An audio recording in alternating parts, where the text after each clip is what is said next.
7 मई 2021 आज की ताज़ा खबर। आखिरकार हाई कोर्ट को भी कहना पड़ा, काफ़ी हद तक ख़त्म हो चुकी है इंसानियत। दिल्ली हाई कोर्ट ने महामारी के दौरान कालाबाजारी जमाखोरी पर सख्त टिप्पणी की है। दिल्ली हाई कोर्ट ने बृहस्पतिवार को अब तक की सबसे तीखी टिप्पणी की है। उसने कहा कि लोगों का नैतिक ताना बाना बहुत हद तक विखंडित हो गया है, क्योंकि कोविड-19 महामारी से लड़ने के लिए एक साथ आने की बजाय वे ऑक्सीजन सिलेंडर, दवाओं और साधकों की जमाखोरी और कालाबाजारी में लिप्त हैं। लोगों में इंसानियत काफ़ी हद तक खत्म हो चुकी है। न्यायमूर्ति विपिन सांघी और न्यायमूर्ति रेखा पल्ली की पीठ ने कहा, हम अभी भी स्थिति की गंभीरता को नहीं समझ रहे हैं, इसलिए हम एक साथ नहीं आ रहे हैं। इसी कारण हम जमाखोरी और कालाबाजारी के मामले देख रहे हैं। हमारा नैतिक ताना बाना काफ़ी हद तक विखंडित हो चुका है। एक खुराक लेने वाले स्पुतनिक टीके को मंजूरी। कोरोना महामारी के कहर के बीच एक खुशखबरी है। रूस की एक खुराक वाली स्पुतनिक लाइट वैक्सीन परीक्षण में 79.4% प्रभावी पाई गई है। वैक्सीन को रूस में आपातकालीन मंजूरी मिल गई है। यह वैक्सीन सभी नए स्ट्रेन पर भी असरदार है।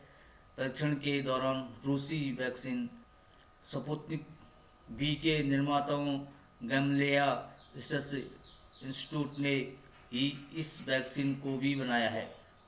लॉकडाउन के बावजूद कम न हो टीकाकरण। प्रधानमंत्री नरेंद्र मोदी ने देश में कोरोना महामारी के कारण उपजे हालात की समीक्षा की। प्रधानमंत्री ने राज्यों से आग्रह किया कि लॉकडाउन के बावजूद टीकाकरण में ढिलाई न बरतें।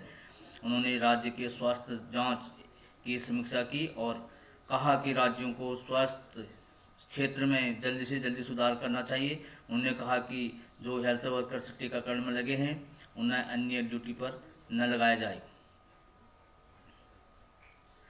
अपने मंत्रिमंडल के सहयोगियों और वरिष्ठ अधिकारियों के साथ वर्चुअल माध्यम से ली गई बैठक में उन्हें 12 राज्यों में से 1 लाख से अधिक सक्रिय मामलों के बारे में विस्तार से जानकारी दी गई।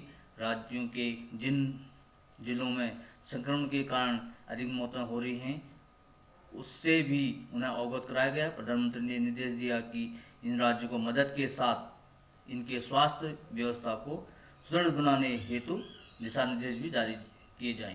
दिल्ली में एम्बुलेंस दूरी के हिसाब से किराया तय। मरीजों की परेशानी को ध्यान में रखते हुए दिल्ली सरकार ने एम्बुलेंस का किराया तय कर दिया है। आदेशों का उल्लंघन करने पर सख्त कार्रवाई होगी। मुख्यमंत्री अरविंद केजरीवाल ने ट्वीट कर यह जानकारी दी। पेशेंट ट्रांसपोर्ट एम्बुलेंस का किराया 10 किलोमीटर तक के लिए 1500 रुपये और इससे ज़्यादा दूरी के लिए 100 रुपये प्रति किलोमीटर तय किया गया है। बेसिक लाइफ सपोर्ट एम्बुलेंस का किराया 10 किलोमीटर तक के लिए 2000 रुपये और 10 से ऊपर के लिए 100 रुपये व advance life support ambulance doctor के चार्ज के साथ 10 किलोमीटर तक के लिए 4000 रुपये तय किए हैं। कोरोना से संक्रमित चौधरी अजीत सिंह का निधन।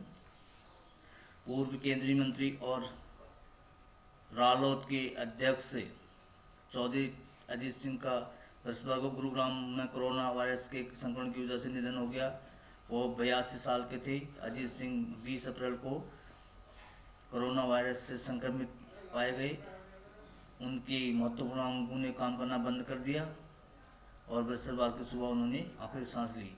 उनके बेटे व पूर्व सांसद जयंत चौधरी ने अपने पिता की एक तस्वीर के साथ ट्वीट किया, चौधरी साहब नहीं रहे। दिल्ली में 2 सप्ताह में 12% कम हुई संक्रमण दर। महामारी से गुजर रहे राजधानी के लोगों के लिए राहत भरी बात यह है कि अब संक्रमण दर कम होने लगी है। पिछले 2 सप्ताहों में संक्रमण दर में 12% की कमी आई है। वहीं विशेषज्ञों का दावा है कि सतर्कता का यह स्तर रहा तो 15 मई बाद संक्रमण दर 10% तक पहुँच सकती है। तीसरी लहर के लिए तैयारी की जरूरत। सुप्रीम कोर्ट ने बृहस्पतिवार को कहा कि देश को कोविड-19 की तीसरी लहर के लिए तैयार रहने की आवश्यकता है। इस बारे में विशेषज्ञों का कहना है कि यह अधिक खतरनाक हो सकती है, खासकर बच्चों के लिए।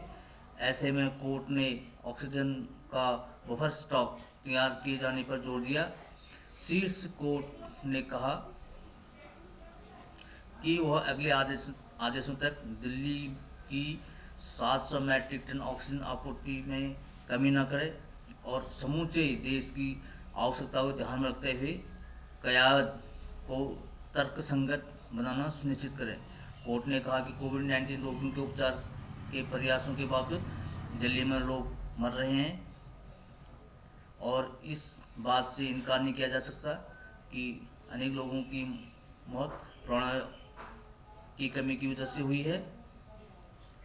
कोर्ट ने केंद्र और दिल्ली सरकार को स्पष्ट किया कि वह देश की शीर्ष अदालत दोनों के बीच दोषारोपण का आधार नहीं बनने देगा, क्योंकि दोनों सरकार ऑक्सीजन के आवंटन और आपूर्ति के मुद्दे पर एक दूसरे पर आरोप प्रत्यारोप लगाने में व्यस्त हैं। न्यायमूर्ति DY चंद्रचूड़ और न्यायमूर्ति MR शाह की पीठ ने कहा, हमें कोविड-19 की तीसरी लहर के लिए तैयार रहने की आवश्यकता है, जिसके कुल मिलाकर अलग मापदंड हो सकते हैं। हमें उनके लिए तैयार रहना होगा। हमने पढ़ा है कि कुछ विशेषज्ञों ने कहा है कि तीसरी लहर अधिक हानिकारक हो सकती है, खासकर बच्चों के लिए। ये थी आज के मुख्य समाचार।